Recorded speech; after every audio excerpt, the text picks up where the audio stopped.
నాకున్న సమాచారం నిన్నాక మొన్న షామేరుపేటలో ఒక ఫామ్ హౌస్లో హరీష్ రావుతో ఈటెల రాజేందర్ కలిసినారు. అక్కడ నుండి కేసీఆర్కి మాట్లాడినారు. నేను ఈటెల రాజేందర్ని అడుగుతా ఉన్నా, మీరు కాళేశ్వరంలో వాస్తవాలు చెప్పి మోడీ మనిషి మోడీ పార్టీలో ఉన్నానని చెప్పుకుంటారా, లేక మీరు హరీష్ రావు కేసీఆర్ మాట్లాడుకున్న తీరు వల్ల కేసీఆర్కి లాభమయ్యే విధంగా మీ వాంగ్మూలం ఇచ్చి మీరు మోడీకి వ్యతిరేకమని చెప్పుకుంటారా? ఇది తేల్చాల్సిన అవసరం ఉంది ఈటెల గారు. మీరు మాకు పక్కా సమాచారం ఉంది. ఈటెల గారు హరీష్ రావు గారు కేసీఆర్ మాట్లాడుకొని కాళేశ్వరం విషయంలో అందరం కూడబట్టుకుని బయటపడాలి, అందరం ఒకటే చెప్పాలి అనే మాట మాట్లాడుకున్నట్టుగా అర్థమవుతా ఉంది. అసలు మీరు మోడీ పార్టీలో ఉన్నారా, లేక పేరుకు మోడీ పార్టీలో ఉండి మీ ధ్యానమంతా కేసీఆర్ పార్టీలో ఉందా? ఈ కాళేశ్వరం ముందు మీరు చెప్పబోయే వాంగ్మూలం, మీకు చెప్పబోయే భయాన మీద తేత తెల్లడం అవుతుందనే మాట కూడా చెప్తా ఉన్నాను. దొంగలు ఊర్లు మంచుకున్నట్టుగా 10 ఏళ్ళు దోశారు.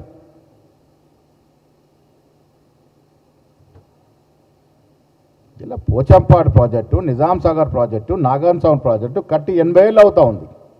ఒక గీత కూడా పల్లె.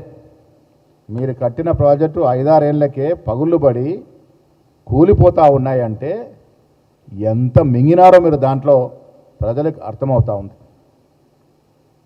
మీరు ఇవాళ కాంగ్రెస్ పార్టీ గురించి మాట్లాడుతూ ఉన్నారు. ఇందిరాగాంధీ గారు యుద్ధం చేసినప్పుడు 90,000 మంది సైనికులు ముక్కురు నేలకు రాసినారు. ఇది ఇందిరాగాంధీ ఘనత. ఇలా మీరు ఏం సాధించినారో యుద్ధంలో చెప్పలేకపోతూ ఉన్నారు, ఏం కోల్పోయామో చెప్పలేకపోతూ ఉన్నారు. అంతా మ్యాచ్ ఫిక్సింగ్లే. అరే ఈ దేశం సైనికులకు బాసటగా ఉంది, అందులో కాంగ్రెస్ పార్టీ ముందుంది. యుద్ధము జరగాలని, యుద్ధంలో గెలవాలని ప్రతి పౌరుడిలాగానే రాహుల్ గాంధీ కూడా కోరుకున్నారు. ఏం జరిగింది తుదకి? ఆ వాస్తవాలు చెప్పాల్సిన పని లేదా మీకు? అది దాటవేసేందుకు ఒకరి మీద ఒకరు విమర్శలు చేసుకున్న సందర్భం. ఇలా కవిత గారి మాటలు, రాజాసింగ్ గారి మాటలు ఇవన్నీ జత చేసి చూస్తే బీఆర్ఎస్ పార్టీ బీజేపీలో విలీనానికి ఎంతో దూరంలో లేదు.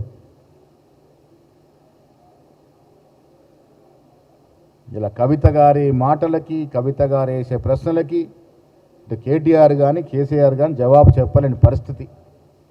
ఎందుకంటే ఆమె కొంత వాస్తవం, ఆమె మాట్లాడేదంటే కొంత వాస్తవం ఉందని అర్థమవుతా ఉంది. రాజాసింగ్ వాస్తవాన్ని ఓపెన్ చేసి చెప్పినాడు. కిషన్ రెడ్డి గారు మీకు దమ్ముందా రాజాసింగ్ చేసిన ప్రశ్నలకు జవాబు చెప్పేది? ఫస్ట్ ఆ మాటలకు మీ శాసనసభ్యుడు, మీ పార్టీలో 15-20 ఏళ్ళుగా ఉన్న శాసనసభ్యుడు మీ మీద ప్రశ్నలు వేస్తా ఉన్నాడు. జవాబులు చెప్పండి. మొదలుగా రాహుల్ గాంధీ విమర్శించే ముందు వారి మాటలకు జవాబు చెప్పండి. ఇప్పుడు చెప్పకుండా ఇలా దేశానికి దిశను రాహుల్ గాంధీ గారి మీద నోరు పారేసుకోవడం అనేది ప్రజలు మిమ్మల్ని సహించరు. ఇది ఓర్చుకునే పరిస్థితి లేదు. అందుకే నేను మీ ద్వారా బీజేపీ నాయకులకి మరొకసారి ఈతో పలుకుతూ ఉన్నాను. యుద్ధము జరిగిన తీరుతెన్నులు, యుద్ధంలో మనం సాధించింది, యుద్ధంలో మనం కోల్పోయింది, ప్రజలకు చెప్పాల్సిన బాధ్యత ప్రధానమంత్రి మీద ఉంది, మీ అందరి మీద ఉంది, కేబినెట్ మంత్రుల మీద. అది చెప్పకుండా దాటవేసే ధోరణిలో మీరు అక్కడ ఇక్కడ అనవసరమైన ఆరోపణలు చేస్తూ ఉన్నారు.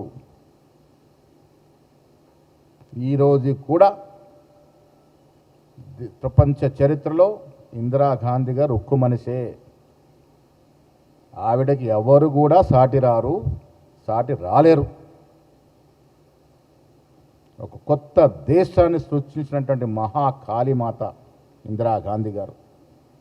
వాజ్పేయి గారు స్తుతించిన మాత ఇందిరాగాంధీ గారు. ఆవిడకి ఎవరు సాటి రాలేరనే మాట ఈ సందర్భంగా మనవి చేస్తూ, కవిత ప్రశ్నలకి బీఆర్ఎస్ నాయకులు జవాబు చెప్పలేని పరిస్థితి. వాస్తవాలు ఓపెన్ అయిపోయినాయి. భాగవతం బయటపడింది.